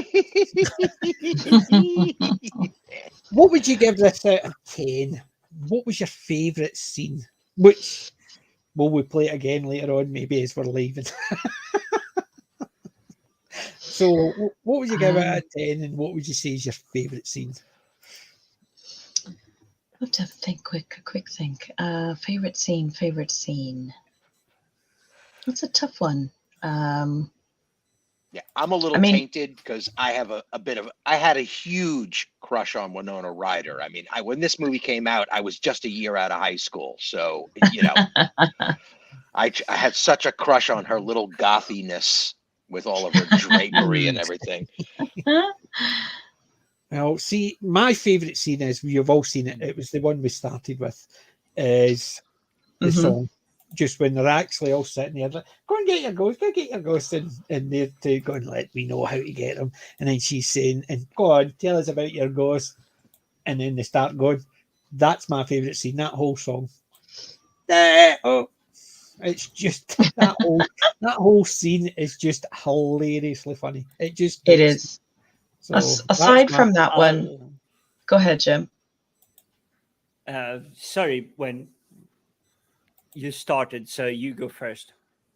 No, I was just going to say, aside from the one PJ mentioned, the one of the biggest ones there, it was for me, it were the scenes in the waiting room when they go through and they're given like this ridiculously long number, you know, and they're supposed to sit in the waiting room. It was all these sort of side characters in the waiting room, the guy with the shrunken head and the white doctor, footballers, the American footballers that kept like, you know, got some of those like zany side characters. I really enjoyed them. Yeah, you literally just stole one of the scenes I was going to choose, but I will take the story plot when Beetlejuice comes into life because Geena Davis brings him into life by saying the name 3 times. But then he drops power, but he comes back. And I will echo a little bit of Stephen there that is like, Winona Ryder as a goth. Yes, please. Yeah. Can I have some more? Yep. Oh, I go for the other bit. Have Actually, some more. it's a little bit like with kind of the reverse for that of the way I am with Olivia Newton-John in Grease. I much prefer Olivia Newton-John through 95% of the film until she turns into the blonde afro and the black jeans. Yeah, didn't like that effect. But I actually the other bit where at the end where she comes home from school and she's got a good report card. So as a reward for doing well in school, they play. I think it's Jump the Line. They play, and she's just flying in the air up the stairs and that. And then you've got the footballers in the background on the stair dancing. Yeah. One of my favourites, I must admit, was the bit when they first went into the waiting room and they stepped over the guy who's sitting there with a pair of swimming trunks on and a shark on his leg. Basically, the shark. So he's sitting there with a shark on his leg, still sitting in the waiting room. Yeah. And the scene at the end of the film when Beetlejuice is sort of relegated back to, being in that waiting room again, and he pisses off the witch doctor, and then he shrinks his head. His number 4 with his 98,364,422, and he goes, "Oh, I'm up next." That's right. He steals the witch doctor's number. Yeah, and then he. You should not have that joke now because people. I was thinking that as I was saying it. I was thinking, "Oh God." Yep. Yeah. And the same thing goes for the receptionist as well. You couldn't show that she had 2 slit wrists. Yeah, I know. No. I had my accident. Yeah. I don't know. Yeah. And everybody having a laughing joke about it as well. Yep. Yeah. But this was really fun. So I'm glad we got to do this one. This was fun to rewatch again, and it definitely goes back into the annual watch pile, I think. Definitely. Yeah. So goodness, her sculptures. Oh my God, they were terrifying. Yeah. That was part of that early period of like art becoming almost scary looking, and now we're like stuck in scary art mode forever. I don't know what's going on with that. Everything is terrifying looking. Yeah. I think it was at that point in time where it was like it didn't matter what you did. It was just like if you knew the right people, you would become a quote unquote artist. Right. But you could be complete garbage. As long as you knew the right thing I must admit I hate. I hate what the class is modern art. To me, modern art, if you can actually say an unmade bed is art, then you've got a brain aneurysm on its way. No. How is that art? If she can turn around and say an unmade bed is art, she has got the brains to actually con other smart ass people. I think of that as that always makes me think of the pretentious bit in is it City of Death, where you've got John Cleese and Eleanor Brom. Yes, I love critics bit about the TARDIS. Yeah, yes, that's the sort of pretentious. An unmade bed is art. Yeah, but that's what I'm saying. Anybody who finds that art is basically they've got more money. It's the typical. They've got more money than sense. Definitely. But then again, the amount of money they've got, then they could have a lot of sense. However, they've got more. I wouldn't even actually say. It's not even taste. They say taste is subjective, but if you can actually, then why leave your room in the morning? Because you've just come out of a bed and it's unmade. So that's art. Why would you not actually just buy a new bed for the next night? Oh, and you wake up in the morning and that's it. Then you buy a new bed and then you wake up the next morning. That's it. And that's that. How can someone say an unmade bed is art? I don't like in Glasgow, there's the Gallery of Modern Art, Goma. And I hate it with a passion. I've been dragged in there once because it was a works do, and I'm walking around and going, where's the art? And they're saying, oh, you see, no, that's just boxes. That's just like my nephews could paint better than that. So why would you class this as art? And that was the thing. I've never found any modern art to be art. It's the same as all this Banksy. It's graffiti, big deal. Everybody could do that. Anybody with a wee bit of we could spray paint a wall. But you shouldn't. You can't clean it because that's a Banksy. No, whitewash it. That's what I would do. Never mind cutting out the wall and selling it. I would just whitewash it. You're missing the point, PJ. I think you find in order to be modern art, it has to be not only modern bed, but it has to have the names of every single man you've ever booked. And it has to be at least treble figures of them. That's it. Isn't that what makes it art? Thank you, Melvin. Didn't somebody leave a pair of eyeglasses on the floor in a museum, and someone actually mistook it for a piece of art, and there was like huge thing of, it was like, yeah, I've seen it. I've seen a photo of it, and I have to try and find that. I just saw it again the other day, funnily enough. Well, but, do you know this is not a new phenomenon? Remember, I was telling you about the movie a while back called Sink, set in Glasgow, and I can't even remember John Gordon Sinclair and all that's in it. It's set in Glasgow, just about a bunch of guys who they've got no jobs, or their jobs they're doing are basic jobs. They've just got no prospects. It's during the time where a lot of people are signing on, and they decide stainless steel sinks are the thing people are looking for. Everybody wants one. So they basically break into steel sinks. And a guy's selling them, and he goes to a modern art gallery or an art gallery, and he piles them up because a guy's going to buy one. So he piles them up, and this guy's coming around going, very good. How much are you selling them for? And he goes, well, there's 6 of them, and I was selling them for 50 quid each, so £300. He goes, and basically buys them off him as modern art. He's selling them because it's a pile of sinks, but he's wanting to buy them as modern art. And it was genius. So that was I think it was 1970, maybe 1972. It was just called Sink. I think it is actually, the whole movie is on YouTube. John Gordon Sinclair. It's based in Glasgow. You've got the city bakeries and all that. It's just. What the hell? Let's put it this way. It looks like a student movie, so it's not high class, but it's not. It was actually a movie made by the Scottish movie studios. It's one of those things, and so there's modern art in it. So it's the same idea that it was at the time when he's selling sinks, and that is really nice. What do you call it? Sink. You know what I mean? And it is literally, that's the movie name is called. I think it's That Sinking Feeling or Sink. I can't remember off the top of my head.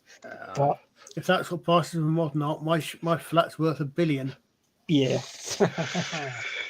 Yeah, I found the story about the glasses, and it was from 2016. An American student who left his glasses on the floor of a gallery. What did he do? It said Kevin Nguyen and his mate TJ were messing around at the Museum of Modern Art in San Francisco. Unimpressed with what they saw, they decided to leave random objects lying around. People assumed they were exhibits and started taking photos. And apparently the glasses were a pretty big hit. And one guy, people were all stood around looking at them. And one guy actually spent a lot of time on the floor with his camera taking photos of it, thinking that it was like an art piece, you know. Yeah. And they were just pranking, you know. But it really obviously showed the absurdity of some of it. Yeah. And it's all in your perception. If you think you're supposed to like it, you suddenly think, oh, that's how modern, you know. But then if you just had all of that stripped away and you just saw a pair of glasses lying on a table, you wouldn't look at them twice, you know.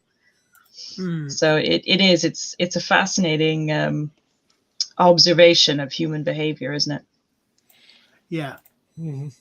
That's that movie I was telling you about. It's called That Sinking Feeling, 1979. Yeah. Belfast Wives. Yeah, I remember that there's a bunch of sequences in the movie Pollock about Jackson Pollock, right, with Ed Harris playing the lead role, where he's going on these radio programs, and basically he's memorized what his girlfriend has written for him so that he can kind of make it sound like he's been thinking about this for a long time. And that's what made it art. It was the conversation, not the artwork. Yeah. Mm-hmm.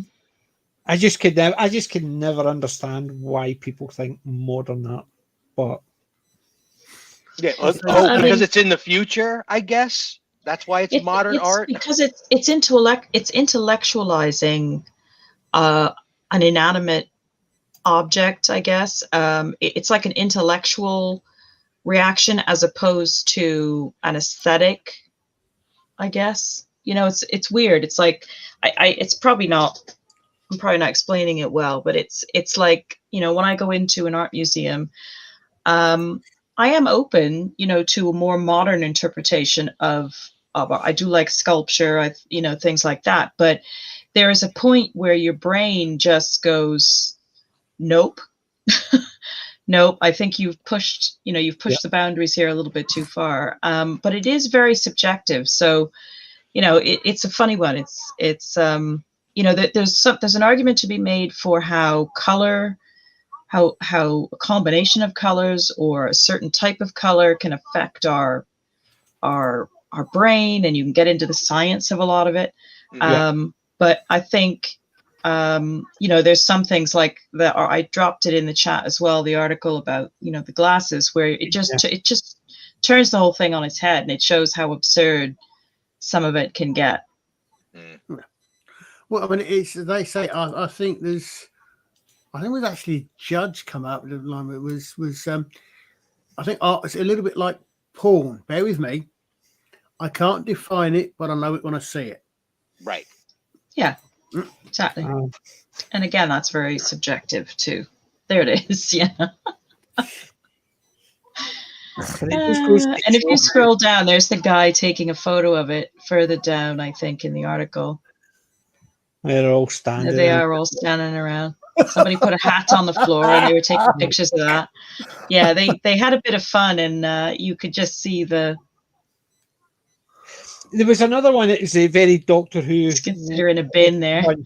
It was. I can't even remember what program it was. It was a TV show, and it was a similar idea. Imagine the John Cleese one, bit with the TARDIS, and it was a guy was sitting looking at this. There's a pedestal, and there's something sitting on it, and the guy's looking at it, and the two of them are talking about what it means, it's subjective and all that. And the guy walks past and says, there they are, and puts it back on and walks away. And that was 2000s, that movie, that TV show. I can't even remember what it was. I remember that as well, and I can't place it. It was a case of the two of them discussing it. Penn and Teller did the best one of this, because they started a TV show on, I believe it was American cable, so that it could get away with certain thing, and they called the show Bullshit. Because it's literally what it was. And they managed to go around the planet, around America. And they got people at an environmental protest like green energy, save the planet, blah, blah, blah. And they had this cute lady just walking around with like a tablet, a board. You sign up and say you really want to ban dihydrogen. Oh, what was them? Was it? This was early 2000s. Yeah, but they got the environmental hippies to sign up to ban dihydrogen monoxide, which is H2O, which is water. Yeah. I hadn't realized that was Penn and Teller had done that. I'd heard about that. They did about my favorite show that I ever took away from that is the fancy food dining. So they got one of their master prop makers at a nice looking restaurant, yes, but it wasn't a Michelin star restaurant, but a very nice looking restaurant. It looked really great in the front. But they hired a trailer and put it out backside and told this prop maker, we want you to make the greatest looking food there ever is. And they had a maitre d' that they hired that was a fantastic actor and going in and saying, oh yes, this has been braised for 28 hours in the freshest waters from the Himalayan mountains, whatever it was. And all the ingredients were literally bought from the petrol station less than a mile away from this one. And then you had these snobs. I kid you not, you had these snobs coming in and was like, oh yes, this is fantastic. I'm paying £750 or dollars for this $1 meal. It was literally potato mash out of a tin can. But because the prop master knew how to like reshape it and make it look a little bit fancy and everything. I've told you what happened the time one of my friends had come over.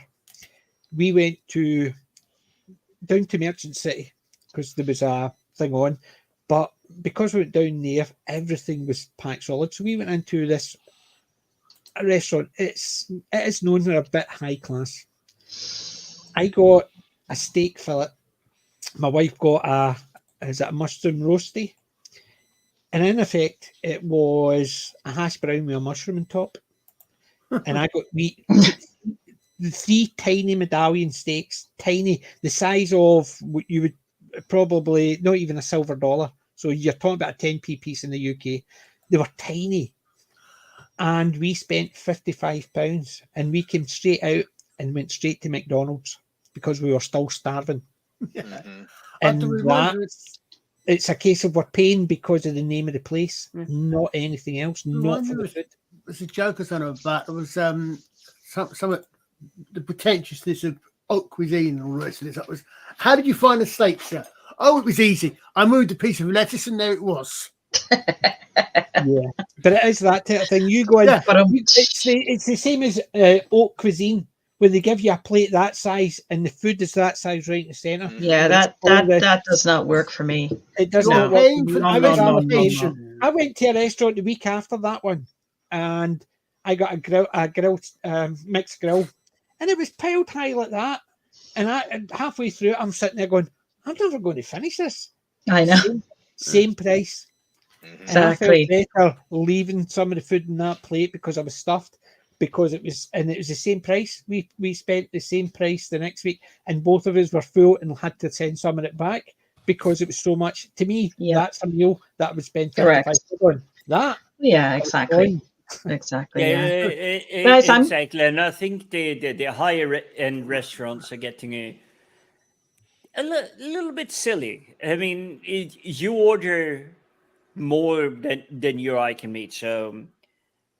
I'm not sure if it's me getting older, but I could easily, in my memory, destroy a starter, main, and dessert, plus drinks and some side dishes without trouble whatsoever. These days, and I will say this has been going on since about 2016, I'm going for a starter and a main. I skip dessert because I'm just too full. Mm-hmm. But they kind of tend to push that on you. But then you go to these, oh, this is supposed to be the greatest restaurants ever. And I've been to Gordon Ramsay's restaurant in Camden. I will say I was not impressed by anything. Everywhere from the food, from the service, from the table seating, from the fact that it is a more posh place. Because if you're in Camden in London, you should be above average. but nothing. It's like I could get better from a local curry shop. Yeah. Just like down the corner from where I lived. Yeah. Well, it's become a cinematic trope at this point that you go to a highfalutin restaurant and the plate is almost entirely empty. That's almost a visual trope. Yeah. Nouvelle cuisine. It's not haute cuisine. It's nouvelle cuisine, isn't it? That's Nouveau is the I it's thought the small. haute cuisine is on. Haute cuisine is high level cooking. I'm sorry. As far as I'm concerned, it's food. Mm-hmm. You know, it's like I think it's here. Someone was talking the other day about coffee. And I said, sorry, as far as coffee's the cheapest burnt cork I can get from Lidl or Asda. Yeah. Well, I will disagree on. I like my food is coffee. food. Shut up. If you have someone that can really make a nice dish, well balanced, and I don't care, 1 star, 2 star, 3 star, just your average restaurant you stumble across when you're on a hike across. Like what stands out to me when it comes to restaurants is I did the Seven Sisters Walk here in UK. Which is a really nice coastal walk across the chalky cliffs facing France, and then you come into town and fish and chips, absolutely amazing at this place. Don't know why, because I don't like fish generally. But fish and chips, absolutely brilliant meal after having done that hike. Yum yum. Well, after the hike, but I mean, yeah, I'm please don't get me wrong. I'm not saying that there is no difference in food. Of course, there's absolutely. It's just that for me personally, the difference isn't worth paying that much extra money. You know, that for me personally, like I said. Yeah, Nescafe or what was the one that Sherry Langer used to advertise? Kenko. They make a much nicer coffee. It's just, as far as I'm concerned, there's not that much difference. I'm going to pay 3 times the price. I'll pay £1 for 100 grams at Asda, thank you very much, and I'm quite happy with that, rather than paying £3 for 100 grams just because it's got a name on it. But that's me. Yeah, but, I know we have very international audience on this one. But when it comes to coffee, there is a brand I would like to try and see if I couldn't get across to each and every one of you. It's called Gevalia. I've heard of it. Yeah. Valia. Yeah. And that is one of the greatest roasts of coffee that I've ever come across. Is it, what type of roast is it? I don't know. To be honest, today you have all the Starbucks roast, you have all the McDonald's roast. I'm talking about some of them. You get a bitter roast, you get a strong roast. They don't explain. They just calling themselves Gevalia. Mm-hmm. Yeah, because I like a medium. I like coffee, but I like a medium roast. Something it's too strong or too bitter, just to do it for me. But I like coffee that causes brain damage. I think you'll be fine with this one, but I'm gonna be a bit schizophrenic here because I think you'll be fine with it as well with the brain damage level. I wouldn't say that it is the brain damage level, but it is coffee that just goes like, okay, that is coffee. Right. You know, remember the old carnival games where you took the sledgehammer and you hit the base and it went up and rang the bell at the top? You know?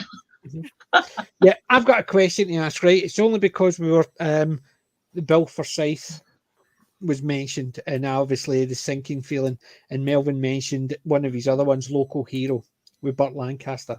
There's also Comfort and Joy, which is another good movie, but I don't think it's a Bill Forsyth movie. It's the one with Tom Conti in it as a school teacher in Glasgow. Can anybody remember the name of that film? I don't know. I don't think it was Heavenly Pursuit. It was in that, but I can't remember. Because the thing is, that movie, it's set in Glasgow, and Tom Conti plays a teacher in a Catholic school. And when they're doing the reason I remember it is when they were doing the roll call, my name was mentioned. So I always went, oh. So basically, it's one of those ones. But he's a teacher in a Glasgow school, and I can't remember the name of the movie. And I've been looking for that when you've been talking about coffee, and that's why I'm sort of distracted, because it just one of those things that popped up. But Right, I do like guys, my I'm coffee, going to have and to. I like my caffeine. I drink Yeah. a lot of iron brew, and No. surprise, surprise, I'm on my last bottle. Oh, well done. Go ahead, Wen. I'm sorry, guys. I'm going to have to dash. We're going to finish a up little as well beyond anyway. my own deadline tonight because I've just got a couple of things to sort. We've got some workmen coming in the morning, so. Yeah, no problem. Thank you very much for joining us. We're going to be finishing shortly anyway, but thank you. Lovely. Yes, well, indeed. thanks for having And me, again, as always. Your great choice in movies. Wonderful. Oh, this was really fun. Really enjoyed catching up on this one. Thanks very much, Definitely. everybody. And thanks, everybody in the chat as well for keeping us company. That was great fun. No problem. And thank you. And next week's movie is The Sting. Oh, yeah. I'll definitely pop in the chat for that one. Yep. Yeah. So we'll see you Lovely. later. Thank you again. Okay. Good night, everybody. Night, Good Wen. Night. Right. So, Tadar. I like that. There you go. Look. Kel Lynch also heading out. Time to go home and love Beetlejuice. Thank you for joining us, Kel. Night, Kel. Yes, The Sting. So we'll finish off. Beetlejuice is a good movie. And yes, we got a wee bit sidetracked at the end. Yeah, How but unusual. just showing how much this film actually covers. This intellectually, looking back on this as adults now, it covers the modern art movement. It covers the birth of goth as a subculture. It shows off all of the new age discoveries that were going on in literature and stuff during the 80s. I mean, this is a pretty broadly covered film. Yeah, animation, spiritualism. Yep, Tim Burton, Danny Elfman. These are the beginnings of these guys. Yeah. And it is true, but I wouldn't say that it is the birth of the goth because they were around long before this. Well, the popularity of goths, not the birth of goth, but correct. It's the popularity of it. Yeah. Winona Ryder definitely kicked goth into high gear. Yeah. Mm-hmm. It was a case of goth were coming into the popular zeitgeist.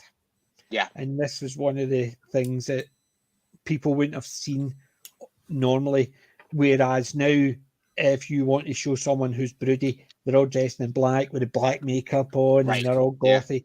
Yeah. And that's what they do now. Whereas then, that was an unusual thing to have a goth looking teenager who was depressed. Well, they were all sort of taking fun of the goth at that time. I mean, could only point you to the IT crowd. Yes, but you're talking about 88, remember? 88. I would have said that if they were going to take the mickey out of a group, it was usually punks. You know what I mean? Whereas the goths were just starting to come in to be the mopey, troubled teenagers. Before that, the mopey, troubled teenagers were the punks. You see them all dressed with the piercing through the mouth and the chains and stuff like that. Yeah, I'm just thinking of the train scene in American Werewolf in London. That sequence on the train in London where there's a whole bunch of punk rockers, with their hair dyed and the mohawks, and he's making all kinds of facial things where he almost gets himself beat up. Mohawks was definitely punk, not goth. That's right. That's what we're saying. So, but if a fun movie, and definitely it is one of the ones that I think I'll add back to my yearly list. because it wasn't on my year. I've got some movies that are on my 6 monthly list, and I've got some movies on my yearly list. Mm-hmm. This one I think I'll add back to my yearly list, so I will. So I watch it at least once a year. It is just a fun. I always, I would say at least twice a year, always check out YouTube for that. Now I've got it myself, and I've put it up. So the end of November, it'll pop onto my list on my clips. I can watch it any point now, but I will keep this going. But yeah, definitely a good movie, and it was a good choice for the Halloween week. Mm-hmm. Yep. Yeah. But I am looking forward to The Sting next week. That should be fun. Those two guys, Butch Cassidy and the Sundance Kid, and this one, those two together on screen are just priceless. Oh God, aye. Robert Redford it's just one of those movies with the two of them in it. It's just they worked well together. You've got a lot of good comedy double acts. You didn't have many good straight double acts, and they were definitely one of a good. You could see them as a duo in a lot of movies, playing against each other. Yep. But there was one or two movies they were in. They were in a lot of movies they were in, but they worked so well together. I would have liked. It's like watching Trinity Is My Name and seeing Bud Spencer and Terence Hill. They were a double act in a load of movies, but they were comedy, and they were usually comedy fighting type things or gunfighting, but they were comedies. It's the same idea. These two would have been good in humorous movies, but not comedies. They were. They were also the two main leads in Towering Inferno, weren't they? Yes, they are. No, wait, no, that was what's his face from Bullet and The Great Escape. Steve McQueen. Yeah, and Paul Newman. Aye. As opposed to so I'm getting Paul Newman and Steve McQueen conflated. Sorry, yes, of course. Yep. Yeah. And several ladies are shocked, I'm sure. Because, Robert Redford is so much cuter. Yes. Very. Yeah. I'm just actually looking at this thing with Tom Conti.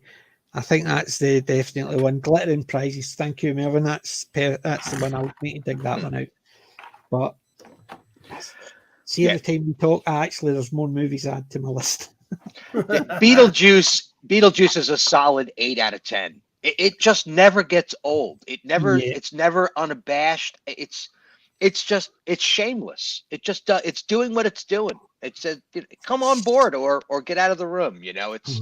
Yeah, I would say definitely a 9. Definitely a 9, just because the one or two bits with Michael Keaton, it just sort of I went. Through the time, I appreciate it a lot more, but still, I would say a 9. It's still a very good, entertaining movie. So it is. Colin, Jim, what would you say? 8. I'm gonna say this is a 7 out of 10. It's not the best. It's not the best I've ever seen. But is it something I would really rewatch? Absolutely. Yeah. That's all you can ask for, isn't it? A movie it's enjoyable to rewatch. So, excellent. Colin, yourself? Oh, 8. I hate absolutely useless. Right, your homework for next week is to get a sheet and do 1 to 10, and then rate what you would class each movie is. So 1 is, oh my God, why did they make it? And 10 is, wow, I'll rewatch this every day if I had the chance. And then that gives you a framework to put. I shall be watching rewatching Beetlejuice sometime shortly. I wish I'd had the time to. Unfortunately, by the time I finally got hold of it, I ran out of time. Yeah, well, I'm going to dig out the Sting. I've got the Sting on my shelves. just think, I've got one more Saturday and I'm off for 2. Jim, you'll be, if you're available, covering those 2 Saturdays. So I'm in this Saturday, and then I go away next Friday, and that's me away for over a week. We will have to double check that because I thought I was covering this Saturday. No, it's next Saturday and the Saturday afterwards. It's the first 2 Saturdays in November. Okay. Yeah, it should be fine with that. Yeah, first 2 Saturdays in November because I'm away both those weekends. And I'm hoping to have my machine all rebuilt and set up for the Wednesday, but I can't even guarantee I'll be available because I'm moving my room in between the 2 weekends. So I'll hopefully have my new camera set up and everything done for that week. That'll be fun. That'll be fun. I'll be hello. Because I'll have a lot of work to do. I'm away Friday, come back Monday, and then from Tuesday to Friday, I've got to empty this, reorganize it, build up new shelves, and put it all back together again. So it might take me a while. That'll be fun. So you'll carry on. Yeah. That's it. Keep calm and carry on. That's what we're looking for. That's right. So, guys, we'll finish up there. So, see you all again on Saturday. If you get anything to advertise? Well, I've got 2 shows over the course of, goodness, let me just bring this up really quick. We got Jacob Ironside Thursday night is going to be doing a review of the Twilight show, Twilight Zone series, 59 to 64. That's after Roman's show. It's and Roman is the usual 1 a.m. is Roman's, and then it'll be in the middle of the night for us over here. Pretty much. I'll catch it in the morning. Roman is doing a Halloween special. It'll be our last, and we're discussing worst horror movies in our opinion ever, and we're going to bring like a good 3 a piece. We got a bunch of regulars coming on to kick the idea around. Good. But I'm looking forward to Jacob Ironside's show as well. That should be really, really good. Twilight Zone, definitely. I'm looking forward to that one. Yeah. What about you, Colin? Anything for FFFFI? Not at the moment, no. Well, even advertising one of his old ones, maybe, sort of one that actually talked about UK and American. Oh, you mean that subtle hint I dropped about 3 hours ago in the chat? See, I remember things. I might be old, but I don't forget. we did some of our first streams with some other people were classic TV shows in the 60s and the 70s. There's one for the UK and one for the US. So there's at least 4 of those where we just talked about the various streams we had. We had American guests on doing the American ones, most of which we recognised, some of which we didn't. So that's it. Well, look for that one on the FFSI channel. Indeed. We did a few just recently. We discussed Heinlein on Sunday. Yep. Yep. We've done Heinlein, we've done Doc Smith. And Iron Sky on Tuesday. Yep. Yeah, Iron Sky was fun. I did watch it, but I had stuff to do, so I couldn't come on. And someone dropped a video about some other show that was on Sunday, but we have no idea what that was. Yes, yeah. Who was it again? Who was what was on? Who was it again? I don't know. I know when I look for some strange reason about somebody with a chipnell on their shoulder, something like that. Yes, something like 7 live streams just in my my subs. Yes.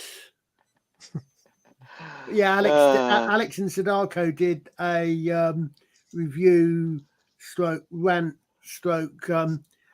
couldn't hold back any longer after we'd finished doing Heinlein. Yeah, finished. Ha ha. Wow. Yeah, well, he actually came on and told you to get off so he could do it. Yeah. He was changing the background while we were live. It was fantastic. It was. Chomping at the bit. Yeah, I had to leave the Higby just before he's finished, but I was knocking myself for that one. Hysterical. Yeah. But thank you, boys and girls, lads and lasses, for joining us. It has been fun. Mm-hmm. And remember, I'm not old, I'm classic. PJ maybe and the guys out. Ta-ra. Yeah. Now, Lydia, favor us about your ghosts. No. I am sick of that subject. Oh, Delia, lighten up. I would rather talk about.